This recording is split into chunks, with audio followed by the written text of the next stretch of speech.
sekarang. Temanya ternyata dari Maret Pak Ali masih ingat ternyata, misteri rezeki. Jadi misteri rezeki. Nah, sekarang kita mengaji, kalau kita mau bicara tentang rezeki, ini pasti satu hal yang menarik untuk dibicarakan rezeki itu. Karena orang itu ya sehari-hari kan mencari rezeki begitu ya. Gini, yang mau saya sampaikan, kita sekarang mau bahas dulu. Makna rezeki. Rezeki itu apa sih? Jadi rezeki itu bukan uang kita yang ada di bank, bukan itu. Atau rezeki itu adalah misalkan sesuatu yang kita investkan dan sebagainya, bukan itu. Rezeki itu adalah, kalau dilihat definisinya, kullu ma yanfa'u walau muharrama. Segala sesuatu yang mendatangkan kemanfaatan sekalipun itu haram, maka itu dinamakan rezeki. Jadi rezeki itu ada yang berkah, ada yang enggak berkah. Itu sama-sama rezeki, begitu ya. Setelah itu ulama memang mengkategorikan rezeki itu bukan hanya sekedar harta, enggak. Rezeki itu macam-macam. Hati yang tenang, itu rezeki.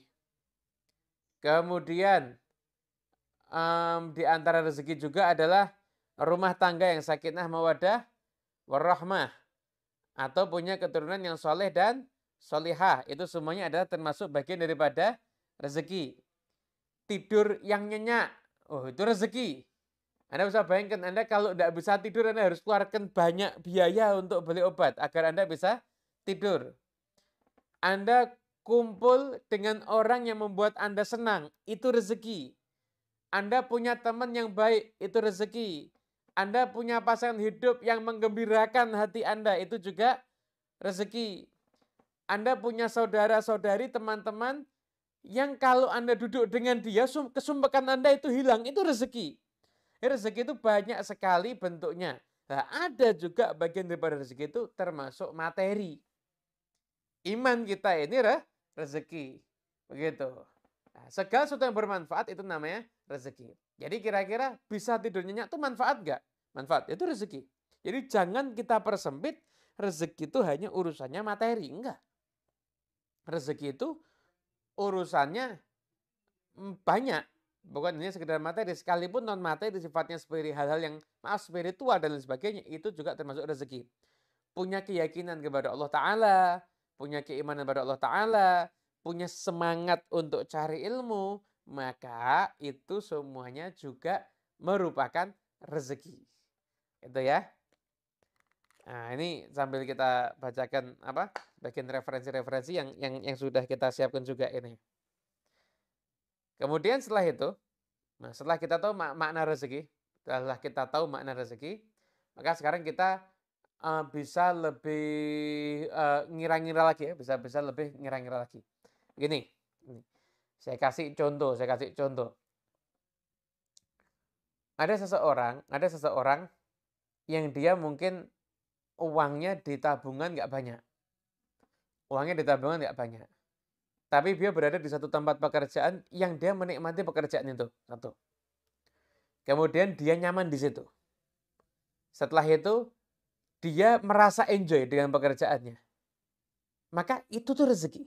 Rasa yang ada dalam hati itu juga termasuk rezeki dari Allah Subhanahu wa Ta'ala. Jadi semua yang bisa mendatangkan kemanfaatan itu juga termasuk rezeki. Masih ada orang tua dan merasakan kasih sayang orang tua, itu juga merupakan rezeki. Begitu. Jadi rezeki itu adalah sesuatu hal yang di situ punya nilai manfaat kepada kita. Baik itu sifatnya materi ataupun sifatnya itu bukan materi, maka itu juga dinamakan rezeki. Gitu ya. Nah, sekarang kita lanjut lagi keterangannya. Makna rezeki udah paham semuanya ya. Makna rezeki itu sudah paham semuanya ya.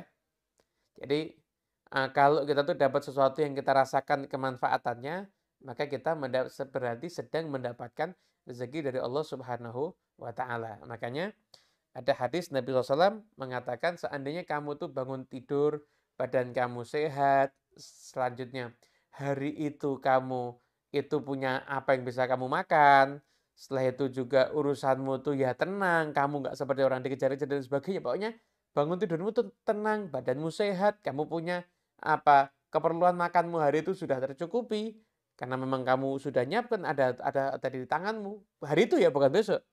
Maka seakan-akan kamu ini mendapatkan dunia dan seisinya. Masya Allah. Jadi itu orang kaya itu. Harus syukur luar biasa kalau kita bangun tidur badan sehat.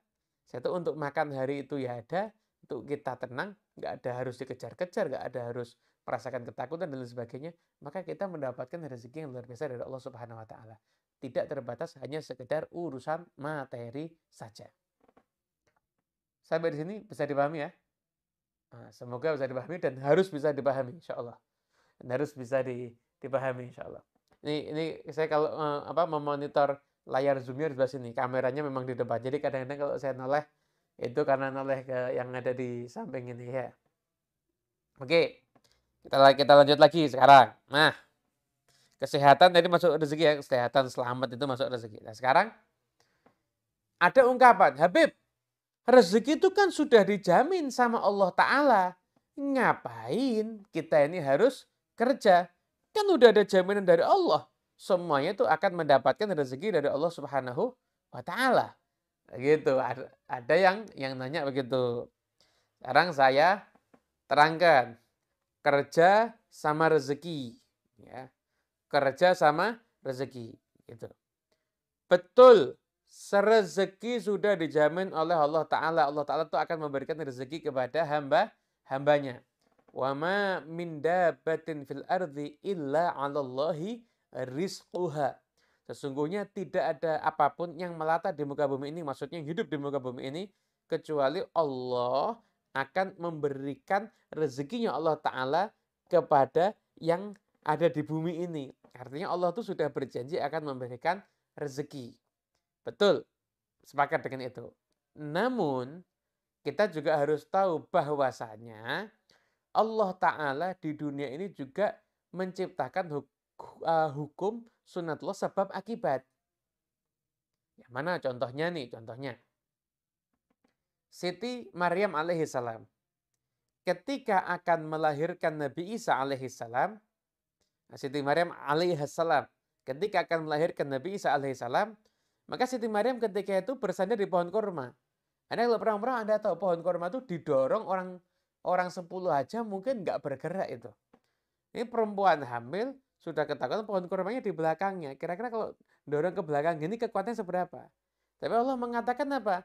Kamu gerakkan itu pohon kormanya, tusakit alaiki rutaban jani, maka nanti kurma-kurmanya akan turut. Lah, gimana Allah Ta'ala ketika itu memerintahkan untuk Siti Maryam ini gerak. Kamu gerak dulu, usaha dulu, ikhtiar dulu. Nanti akan turun. Nanti akan turun. Begitu. Jadi saat itu rezekinya Siti Maryam udah dijamin sama Allah Ta'ala. Kalau Siti Maryam itu menggerakkan pohon itu, sekalipun pohon itu nggak bergerak ketika didorong sama beliau, tapi ada usaha, maka bukan karena usahanya, tapi karena gerakannya, niatnya ini loh, ikhtiarnya ini loh. Maka Allah Ta'ala akhirnya menurunkan rezekinya berupa kurma. Ada hukum sebab akibat. Siti Hajar, ibu Nabi Ismail, gimana Anda lihat? Mau sofa, marwah. Ikhtiar, gerak. Tapi akhirnya ternyata mendapatkan air ternyata dari kaki bayinya ketika itu. Nah, jadi artinya Allah Ta'ala sudah menciptakan sebab akibat. Ya kamu kerja, kamu lakukan prosesnya untuk cari rezeki itu gimana? Ya kerja, ya buka toko, ya terima jasa. Kemudian setelah itu ya ikhtiar. Kamu ikhtiar dulu. Rezeki memang udah dijamin benar, tapi kamu ikhtiar. Begitu, ikhtiar. Nah, tapi jangan kamu kira ikhtiarmu mendatangkan rezekimu, belum tentu. Tapi ikhtiarmu itu kamu niatkan sebagai ibadah. Nanti rezekimu akan Allah kirimkan melalui banyak cara. Terkadang melalui jalur ikhtiarmu, kadang-kadang melalui jalur yang tidak kamu sangka. Gitu. Jadi kadang-kadang kita ini kerja. Itu kita capek kan? Itu kita dapat rezeki, tapi itu bukan rezeki kita, tapi rezekinya orang lain. Kok bisa? Ya, gini. Anda kerja 1 bulan. Capek kan? Anda dapat uang. Nah, ketika Anda dapat uang, semoga kita semua selamat ya. Anak sakit, ada orang jajan kita lah, ada orang kerja. 1 minggu lah katakan, 1 minggu kerja, dia terima keuntungan. Begitu dia bawa keuntungannya ke rumah, anaknya sakit. Setelah itu harus dibawa ke dokter, saya tuh bayar dokter dan lain sebagainya, uangnya tuh habis. Berarti dia kerja, itu bukan untuk cari rezeki buat dia, tapi rezeki untuk dokter itu tadi. Begitu loh. Paham enggak? Lah, jadi artinya apa? Ya kita tetap kerja aja. Jadi tugas kita adalah kerja kita tetap kerja aja. Nanti Allah Ta'ala akan mendatangkan rezekinya kepada kita lewat jalur yang tidak diduga-duga. Itulah cara kerjanya Allah Ta'ala itu seperti itu. Nah, teman-teman semuanya yang dimuliakan Allah Subhanahu wa Ta'ala, membahas bab rezeki ini ya menarik ya. Membahas bab rezeki ini memang menarik. Nah, saya lanjutin lagi. Jadi ikhtiar kita ini harus. Setelah itu nanti jalurnya rezeki itu kadang-kadang lewat ikhtiar kita, kadang-kadang juga melalui jalur-jalur yang lain. Jadi tidak wajib ketika kita ikhtiar kita dapat rezeki, dan tidak wajib pula ketika kita nggak ikhtiar kita nggak dapat rezeki. Enggak. Tapi rezeki kita itu dari Allah Subhanahu wa Ta'ala. Namun sebagai seorang hamba yang tinggal di muka bumi ini, kita mengikuti sunnatullah untuk berikhtiar. Gitu. Sama kayak urusan pandemi. Urusan pandemi. Ya ikhtiar. Ikhtiar menghindarkan diri dari penyakit. Ya di rumah. Kemudian setelah itu ya mungkin keluar ya pakai masker. Sering-sering cuci tangan. Udah saya tuh social distancing dan lain sebagainya. Ikhtiar. Ikhtiar begitu. Ikhtiar. Tapi ketika Anda ikhtiar belum tentu Anda selamat. Udah ikhtiar aja mungkin Anda kena. Yang nggak ikhtiar sama sekali, yang abai juga kadang-kadang ada yang selamat. Pokoknya ikhtiar itu kewajiban. Ikhtiar itu adalah kita menjadi hamba yang mana hamba tersebut berusaha mendatangkan kemanfaatan untuk dirinya dan berusaha menjauhkan dirinya daripada kemudaratan. Maka ikhtiar kita itu insya Allah bernilai ibadah. Kalau saya bisa menyimpulkan gini ya. Ikhtiarlah kita. Seakan-akan ikhtiar kita itu segalanya. Kerjalah kita seakan-akan kerja kita itu segalanya. Ikutilah prokes, seakan-akan prokes itu segalanya. Nah, namun setelah itu jasad kita ini ikhtiar, hati kita tawakal pasrah kepada Allah, seakan-akan kita tidak punya segalanya, yang kita miliki hanya Allah Subhanahu wa Ta'ala. Jadi ketika Anda kerja, Anda jangan mikir kerja Anda akan mendatangkan rezeki buat Anda. Enggak. Anda kerja Anda, niat Anda untuk jadi orang yang bermanfaat untuk orang lain. Kadang Allah Ta'ala kasih jalur rezeki lewat situ. Kadang Allah Ta'ala kasih jalur rezeki lewat hal yang lainnya. Tapi yang jelas ketika Anda sudah bekerja, niatnya Anda untuk jadi orang yang bermanfaat kepada orang lain, maka insya Allah Anda akan menjadi orang yang dekat dengan Allah Subhanahu wa Ta'ala. Begitu. Habib, gini aja deh Bib. Kalau memang saya itu rezekinya udah dijamin, maka lebih baik saya banyak ibadah aja, saya nggak usah banyak kerja. Lebih baik saya banyak beribadah, saya nggak usah banyak kerja. Kerja itu juga bernilai ibadah kok. Saya ada ngomong gitu, saya mau banyak kerja dah, saya mau meninggalkan pekerjaan, saya mau banyak ibadah. Misalkan ada yang bilang begitu. Saya akan jawab, kerjamu itu ibadah. Kerjamu itu ibadah. Ketika kamu meninggalkan kerja dan kamu itu kemudian ibadah, maka takutnya nanti ibadah kamu meninggalkan hal yang malah utama buat kamu. Itu seperti ini dibahas di kitabnya Ibn Athaillah, di kitab Al-Hikam itu dibahas. Ada orang itu, dia menempati maqam namanya maqamul asbab. Jadi dia kerja. Ikhtiarnya nanti Allah kasih rezeki begitu dan lain sebagainya. Ada orang yang menempati maqam mutajrid. Dia memang nggak kerja. Nggak ada aktivitas bisnis dan lain sebagainya.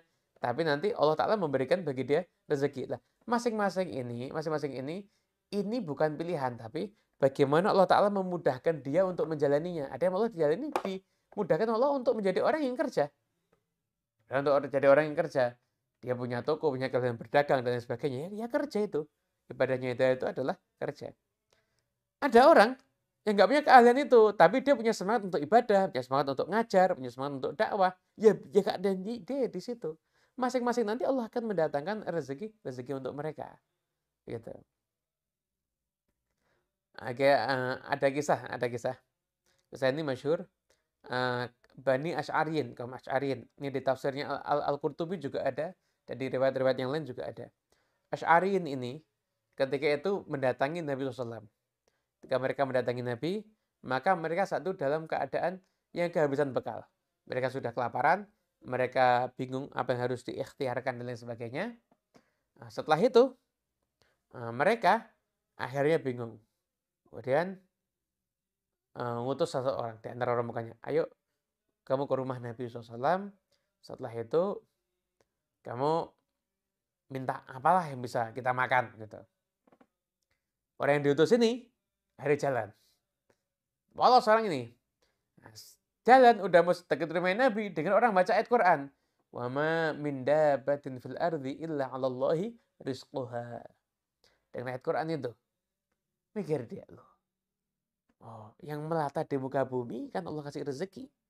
Asy'ariyin ini, kaumku ini kan juga makhluknya Allah. Pasti Allah kasih rezeki. Masa nggak Allah kasih rezeki? Jadi dia nggak jadi ke rumah Nabi, pulang. Kembali ke kaumnya. Tanya, gimana? Insya Allah kita mau dapat rezeki. Dikira kaumnya, dia udah ngomong sama Rasulullah. Ternyata nggak ngomong kan dia. Subhanallah, ini orang nyantai, yang lainnya juga nyantai. Nggak lama datang 2 orang bawa makanan banyak. Ada roti, ada daging, makan itu kaum Asy'ariyyin. Selesai makan, dari saking banyaknya kirimannya masih sisa. Akhirnya Asy'ariyyin ini tanpa sepengetahuan yang diutus pertama tadi, mikir, kesian kita ada makanan sisa, taruh kembalikan ke Nabi aja dah. Siapa tahu Nabi juga mengasih ke orang lain. Ngutus orang lain lagi ke rumahnya Rasulullah. Dibawa makanan itu ke rumahnya Rasulullah SAW. Sampai di rumahnya Rasulullah SAW, kemudian bilang, ya Rasulullah ini kirimannya udah kami terima, sekarang saya kembalikan. Ada Nabi, kiriman apa? Loh, kan tadi Rasul ngirim. Enggak, saya nggak ngirim kok. Akhirnya setelah itu, bingung ini. Setelah itu mereka datang ke Nabi Muhammad SAW, yang diutus pertama tadi cerita, ya Rasulullah, sebenarnya tadi ini saya diutus untuk menjumpai engkau. Tapi sampai di dekat rumah, dengar suara ayat itu. Akhirnya saya mikir, ya kan kita ini pasti dikasih rezeki sama Allah, saya kembali aja. Saya bilang mau datang rezeki, ternyata datang benar. Dikira teman saya, ini dari engkau dikembalikan lagi. Saat itu Nabi hanya mengatakan, ini namanya rezeki yang Allah kirimkan kepada kalian. Jadi syaratnya dapat rezeki nggak harus ada ikhtiar. Dan ikhtiar juga tidak harus mendatangkan, juga tidak pasti mendatangkan rezeki. Namun sebagai hamba Allah yang hidup di muka bumi ini, sunnatullah kita ini harus bergerak dan mengikuti aturan Allah Ta'ala dengan menjalankan sebab-sebab. Gitu. Nah, nanti ada orang yang Allah Ta'ala memang mudahkan, dia itu at-tajrid, jadi dia banyak dakwah, banyak beribadah dan sebagainya. Allah nanti kirimkan rezekinya lewat jalur-jalur yang tidak terduga-duga. Bisa seperti itu. Tapi ada orang yang memang Allah jadikan keridhaan Allah Ta'ala kepada orang ini ketika orang ini semangat bekerja. Ketika orang ini semangat bekerja. Contoh, ada orang tentunya bekerjanya tanpa meninggalkan aturan syariat ya. Kerja sampai nggak sholat duhur atau sampai nggak sholat asar, ya nggak benar. Ini kerja benar. Ada orang kerja, dia punya kerjaan.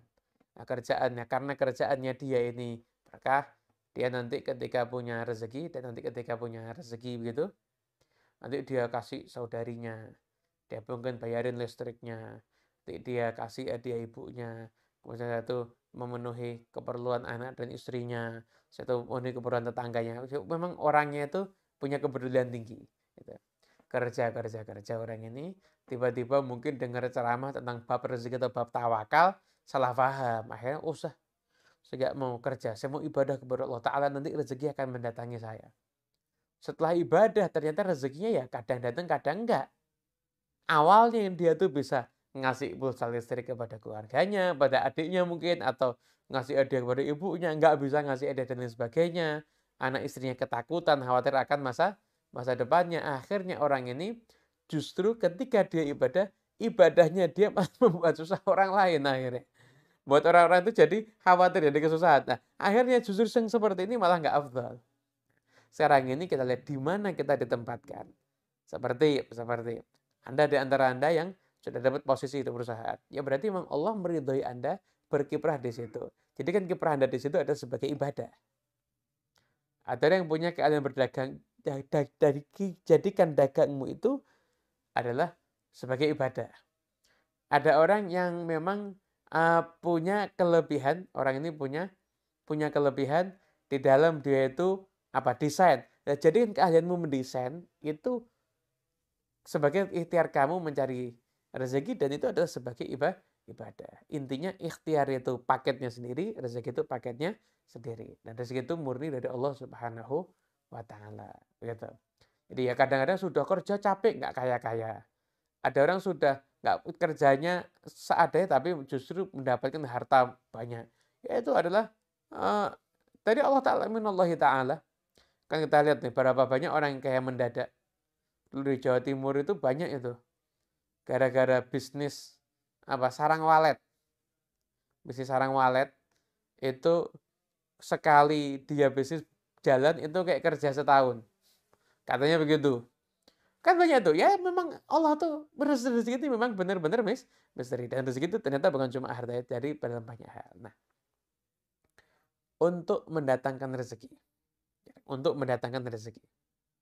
Anda yang kerja, Anda yang nggak kerja, yang asbab yang tajrid atau yang ibu rumah tangga untuk mendatangkan rezeki, itu ada banyak jalan yang diajarkan. Di antaranya adalah dengan bertakwa kepada Allah Ta'ala.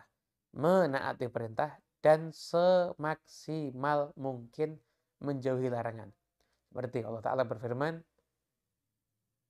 وَمَنْ يَتَّقِ اللَّهَ يَجْعَلْ لَهُ مَخْرَجًا وَيَرْزُقْهُ مِنْ حَيْثُ لَا يَحْتَسِبُ. Barang siapa yang bertakwa kepada Allah, yaj'al lahu makhraja, Allah akan memberikan kepada dia jalan keluar dan nanti akan mendapatkan rezeki dari jalur yang tidak terduga-duga. Jadi di dalam ayat ini Allah ngasih syarat dulu. Wa may yattaqillaha. Ini syaratnya. Wa may yattaqillaha, barang siapa bertakwa kepada Allah. Takwa kepada Allah. Takut sama Allah. Jalankan perintah, menjauhi larangan. Takwa sama Allah. Ini syaratnya. Apa yang terjadi kalau dia itu sudah takwa? Yaj'allahu makhraja. Allah akan memberikan kepada dia jalan keluar. Jadi kalau dia ada masalahnya tuh, Allah akan memberikan kepada dia jalan keluar. Setelah itu wa yarzuqhu min haitsu la yahtasib, dan Allah akan memberikan rezeki kepada dia melalui jalur yang tidak diduga-duga. Itulah cara untuk mendapatkan rezeki. Ada juga lewat istighfar. Istighfar. Katakan man lazimal istighfara ja'alallahu min kulli hammin faraja wa min kulli dhiqin makhraja wa razaqahu min haitsu la yahtasib. Barang siapa yang melazimi istighfar, sering beristighfar, maka setiap dia itu sumpek, dia akan mendapatkan obat untuk kegelisahan hatinya. Ada kesempitan hidup, Allah akan bukakan jalan keluar dan mendapatkan rezeki dari jalur yang tidak terduga-duga. Begitu. Banyak hal seperti sholatul duha, kata para ulama, seperti silaturahim. Bahkan Imam Bukhari itu dalam kitab Bukharinya itu ada bab babu man ahabbal basta fir rizki. Bab untuk orang yang ingin dibuka, dibentangkan pintu rezekinya. Itu apa isinya? Ternyata adalah silaturahmi. Nyambung silaturahmi, birrul walidain, satu sedekah, kemudian setelah itu peduli sama orang lain. Terutama saat pandemi ini kan banyak orang susah mungkin, yang terdampak dan sebagainya. Nah itu kita ada kepedulian dari kita kepada dia, maka itu semuanya akan mendatangkan rezeki dari Allah Subhanahu wa ta'ala. Nah, kalau Anda saya sudah sedekah tapi kok saya nggak semakin kaya. Loh, badanmu yang sehat, istrimu yang nggak sakit, anakmu yang nggak sakit, itu merupakan rezeki dari Allah Subhanahu wa ta'ala. Gitu. Ada juga para ulama mengatakan memakmurkan waktu. Jadi dari sholat subuh sampai terbit matahari itu jangan diisi dengan hal-hal yang nggak manfaat. Atau jangan tidur, tapi perbanyak ibadah. Waktu itu juga mujarab untuk mendatangkan rezeki dari sisi Allah Subhanahu wa ta'ala. Mungkin ini sebagai penyampaian dari saya. Mudah-mudahan barokah dan